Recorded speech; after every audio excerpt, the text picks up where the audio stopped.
I never thought I'd be the guy sitting here, spilling my guts about something this raw, but I guess I've reached my limit. My wife, Sarah, was my entire world. My best friend, my partner, the person I trusted with everything. We'd been married for nearly 5 years, built a life we both thought was solid. That was until I started noticing little things. Nothing big at first, just the odd missed call, late nights she'd claim were work-related, and her phone seeming more guarded than usual. It was last Tuesday that everything fell apart. I was supposed to pick her up from her office, but she texted me around 6, saying she'd be late because her boss wanted to go over some new project details. I remember feeling a flicker of annoyance. I didn't like her working late, but I brushed it off. She's been stressed lately, I told myself. Maybe a bit preoccupied, but I trusted her. Or so I thought. That evening, I decided to check her phone. I know, it's not the cleanest move, but I was desperate.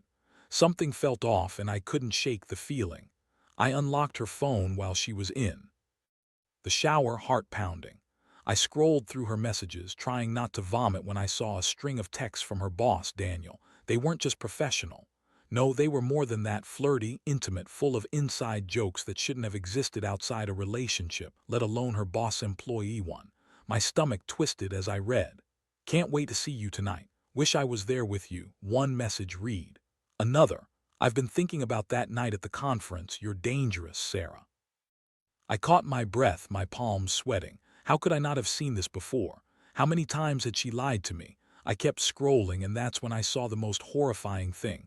A picture of her wearing a tight dress in a hotel room, half dressed, with Daniel's hand on her waist. No doubt taken during one of her supposed work trips. I felt the world tilt. My chest clenched. Her phone buzzed again, and I quickly locked the screen. I sat there trembling, trying to process what I just uncovered. The only thing I could think about was her telling me she was pregnant, that she was excited, that this baby was our future. But she'd been lying. All of it, her pregnancy, her fidelity, her honesty. I knew I had to confront her, but not right then. I needed to plan, to figure out what I was going to say. I left her phone exactly where I found it, trembling, the weight of betrayal sinking deep into my bones. When she finally stepped out of the shower, I could see she'd been crying. Her eyes were red and puffy. She looked at me with that fake innocence she always wore when she was hiding something. "Hey, everything okay?" she asked, voice trembling. I looked her straight in the eyes, trying to keep my voice steady. "You tell me, Sarah, who is Daniel?" Her face drained of color. She blinked rapidly, like she'd been caught in a trap. "What are you talking about? Don't play dumb." I saw the messages, the picture. My voice cracked, but I didn't care. I was trembling with rage and disbelief. "How long has this been going on?" She stammered, trying to deny it, but I wasn't buying it. I could feel the tight knot in my stomach, the heat of betrayal boiling up. I knew then that everything I'd believed in was a lie. That night I couldn't sleep. I thought about the future we'd built, the family I thought we were creating, all gone. I knew I had to do something. I couldn't just let her walk away with her secrets, her lies, and her affair. I had to get ahead of her plans, whatever they were.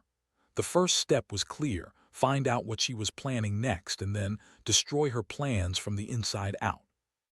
I sat there in the dark, fists clenched, trying to steady my breathing. The betrayal burned like acid in my chest, but I also felt a strange calm settling. I was going to make her pay. I didn't know how yet, but I knew I had to act fast. And that's when I realized she wasn't planning just to leave. No, she was planning something bigger. I could feel it in my bones. The game was only just beginning. The next morning, I woke up with a pounding headache and a mind racing a mile a minute.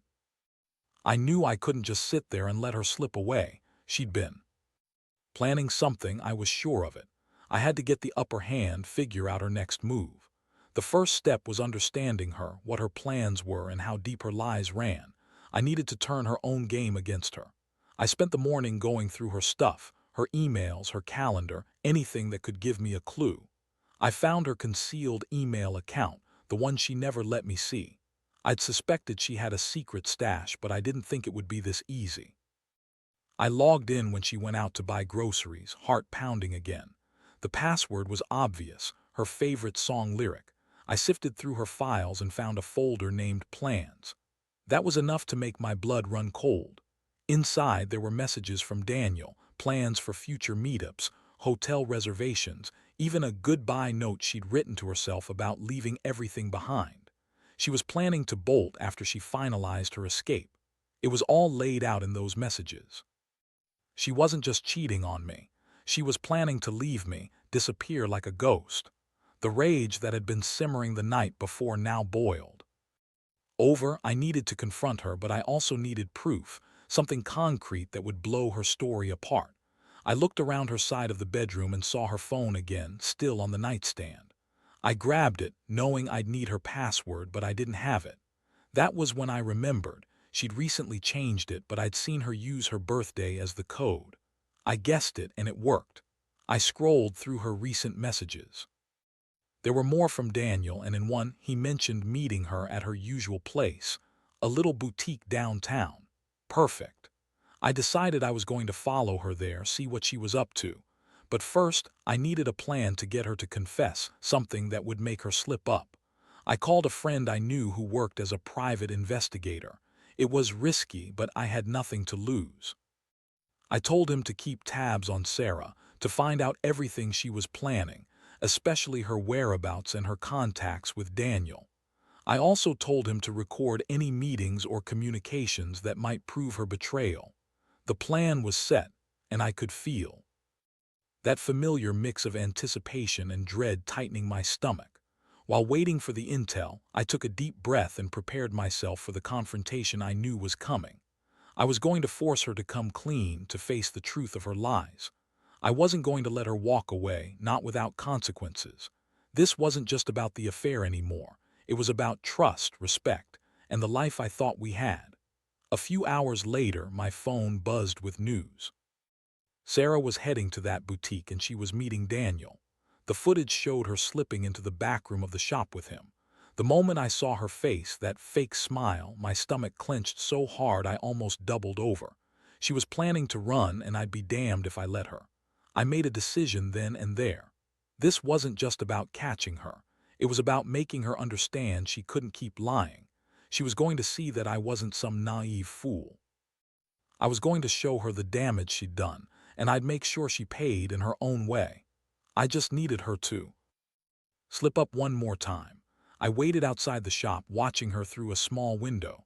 She was laughing with him, oblivious, like she had all the time in the world. I felt the heat of betrayal burn through my chest. I clenched my fists, ready to blow, but I knew I had to stay calm, at least until I got what I needed. When she finally stepped out, I approached her slowly, the coldness in my voice already taking shape. "We need to talk," I said, voice low but steady. Her face froze for a second, and then she looked at me like she'd seen a ghost.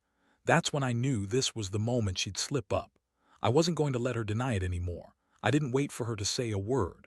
I stepped closer, feeling the surge of adrenaline tighten my jaw. My fists clenched, but I kept my voice calm, icy.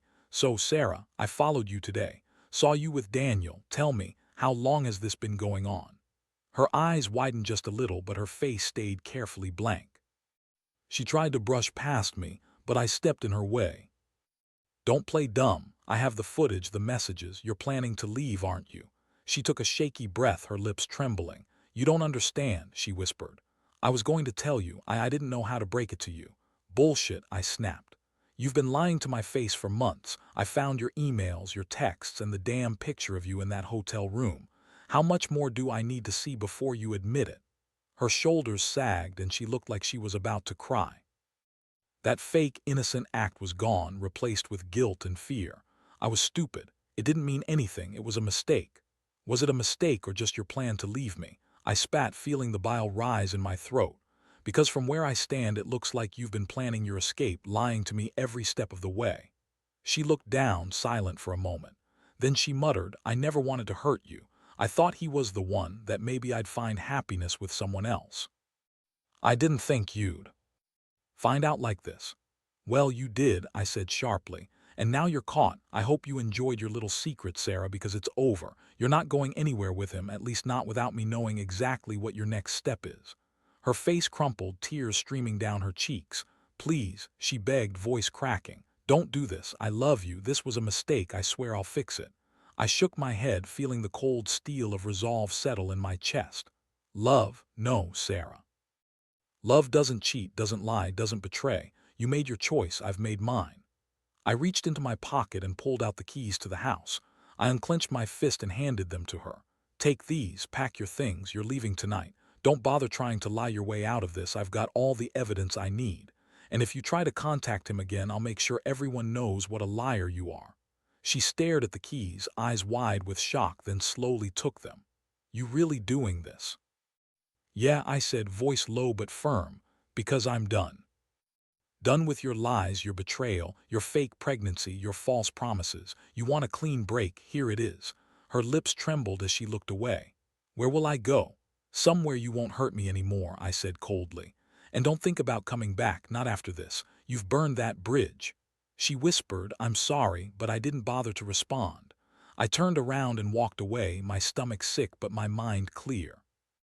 I knew this was only the beginning, but I also knew I had taken the first step toward reclaiming whatever shred of dignity I had left. That night she left. I watched her drive off, tears in her eyes, her face streaked with mascara. I felt the weight of it all settle in my chest, betrayal, anger, heartbreak, but also a strange sense of relief. I'd finally taken control. As I sat alone in the silence that followed, I couldn't help but wonder, was I doing the right thing? Or was I just cutting myself loose from something I might regret? Either way, I knew one thing. My life was about to change, and I was ready to face what came next. The house felt emptier than I expected after she left. The silence pressed down on me, heavy and suffocating. I sat on the couch, staring at the spot where she'd been just an hour ago. My hands were still trembling from the adrenaline crash, and my stomach churned with a weird mix of relief and emptiness. I kept replaying everything in my head, the texts, the photos, her tears. I'd known things had been bad for a while, but I never wanted to admit how far she'd fallen. I'd trusted her. I'd loved her, and yet she'd thrown it all away for what? A few reckless nights, a secret affair with her boss. It felt like a punch in the gut every time I thought about it, but I wasn't going to let her walk all over me. I'd already decided I'd had enough of her lies. I needed closure, and I was going to get it. I reached for my phone and called a couple of friends, people I knew could help me sort through this mess. I told them I needed their advice, their support. The words tasted bitter on my tongue, but I knew I couldn't keep going alone. Later that evening, I sat in my living room, a glass of whiskey in hand, trying to get my head straight. That's when the thoughts of revenge started creeping back in. I'd played it clean up to this point, but I couldn't ignore the fact that she'd betrayed me so thoroughly. Maybe I'd been naive, maybe I'd been blind, but now I knew she'd been planning her escape behind my back. I pulled out the folder from her email account again, going over the plans she'd left behind. I saw all the details she'd carefully mapped out, her new place, her new number, contacts she'd been building with lawyers and real estate agents. She was serious about running away. The thought made my fists clench again. I started to think about how I could turn this around, how I could make her regret everything she'd done. I wasn't about to let her walk away with my life, my dignity, my money. No, I would give her a taste of what betrayal truly feels like. It was time for the next step. I remembered she'd mentioned her new lawyer's name in her emails, an acquaintance she'd been working with for months. I did. Some digging found his contact info. I sent him a quick message pretending to be her, asking about her legal options and next steps. I kept it vague, but enough to make him suspicious that I was asking more than just legal stuff. I wanted him to know I was watching, that I wasn't just going to roll over. In the meantime, I started gathering my evidence, a printout of her texts, screenshots of her hotel photos, her emails. I wanted everything ready, just in case I needed to confront her again or if I decided to go full scorched earth. The idea of her sneaking away, living in some new place, pretending she didn't betray me made me sick.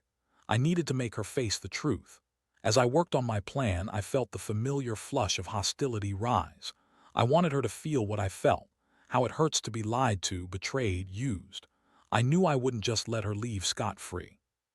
She made her choices, and now I was going to make her regret them. That night I stayed awake, planning my next move. I knew I couldn't do everything at once, but I also knew I had to act fast. The longer she stayed out of my reach, the more she'd run. So I decided I'd make my move the next morning. I was going to send her a formal letter, something that would cut her off completely, a definitive statement that I was done. I sat down at my desk, fingers trembling, and typed out what I'd say. No more tears, no more begging. Just the cold, hard truth. I knew everything. I was through playing nice. I was done with her lies. I would be the one to decide her fate from now on, not her. The words felt like a punch in the gut, but I knew they needed to be said. I printed the letter, folded it perfectly, and left it on the kitchen table. Tomorrow, I'd send it via registered mail. No turning back now. Her departure was final, but I'd make sure she knew exactly what she'd lost. As I looked at the letter, I finally felt a flicker of something I hadn't felt in a long time: control. I may have been broken inside, but I wasn't defeated. Not yet. And I was damn sure I wouldn't be after. I finished what I'd started. The morning came with a strange sense of clarity I hadn't felt since I first discovered her lies. I knew what I had to do: cut her off completely, make her realize the gravity of what she'd thrown away. I grabbed the carefully prepared letter from the kitchen table, the words I'd poured my anger into the night before. No more pleading, no more hiding. Just cold, undeniable truth. I took a deep breath and walked over to the mailbox. My hands felt numb as I slid the letter inside. Then I closed the lid with a finality that felt almost cathartic. This was the beginning of my revenge, my way to take back control. She might have thought she could run, start a new life somewhere else, but I was going to make sure she paid for what she'd done. Next, I pulled out my phone and called the lawyer I'd contacted the night before. I kept my voice steady, even though my stomach was in knots. "Hello, this is, Sarah's husband. I want to make sure she's not doing anything that could hurt me or our family. I'd like to get some legal advice about her plans to leave." The lawyer was cautious, but he listened carefully. "I understand. Well, the first thing is to get that letter you sent, make sure she receives it. Then I'll review the emails and texts you have and advise you on the next steps. But honestly, it sounds like she's planning to leave without informing you properly, which could complicate things." I nodded, feeling a strange mix of satisfaction and dread. I was finally taking control, but I knew this was far from over. Now I just had to wait. Wait for her reaction, wait to see how she'd respond to the final blow. While waiting, I decided to check her social media. I knew it was risky, but my curiosity was unbearable. I wanted to see if she'd left any trace of her plans online, anything that would show her true intentions. I found her account, and there, she'd posted a picture from her morning walk, sunlight on her face, a caption about starting fresh. That's when it hit me. She was trying to pretend everything was fine, like she was already moving on. But I knew better. A few hours later, my phone buzzed, an alert from the lawyer. She had received the letter. That was good. That was real. Now I needed to wait for her to respond, and I was prepared for whatever came next. In the meantime, I made a point of cleaning out her side of the closet, throwing away some of her clothes, her personal stuff. It wasn't about spite. It was about reclaiming my space, my life. I needed to see her gone, physically and emotionally. I wanted her to know she'd lost everything she thought she could run away with. That night I sat alone again, feeling the ache in my chest. I kept replaying everything: how she lied, how she betrayed me, how I'd finally set things in motion. I knew she'd try to come back, maybe with tears or promises to fix things, but I wouldn't fall for it. I'd given her enough chances. Now she had to face the consequences. Soon enough, her response came. It was a brief message, full of excuses and apologies, but what caught my attention was her plea. She wanted to talk, to explain. I read it, feeling the familiar twist of anger. She still thought she could manipulate her way out of this. She thought she could twist me around her finger. That's when I decided I'd had enough. No more games. I wasn't going to be drawn into her lies again. I crafted a reply, blunt and cold. I told her I wasn't interested in her explanations. I was done. That I'd already moved on and she was free to do the same. I also told her I was filing for divorce the next day. No more waiting, no more second chances. Her reply was a string of tears and apologies, but I ignored it. I knew she'd try to spin her story to make me the bad guy, but I wasn't listening anymore. I'd made my decision, and I was finally taking charge. That night, I called my lawyer again and confirmed the divorce papers would be filed first thing in the morning. Every step I'd taken so far was about reclaiming my dignity and moving past her betrayal. I was done being the victim. I would be the one who moved forward, without her. As I lay in bed, the house silent around me, I felt a strange combination of relief and emptiness. I'd done what I needed to do. She was gone and the pain was still there, but I knew I'd come out stronger. The best revenge, after all, was just living my life on my own terms. The morning came quick and cold, just as I'd expected. I got up early, feeling the weight of the day pressing down on me. The house was still, everything too quiet. I knew I couldn't delay any longer.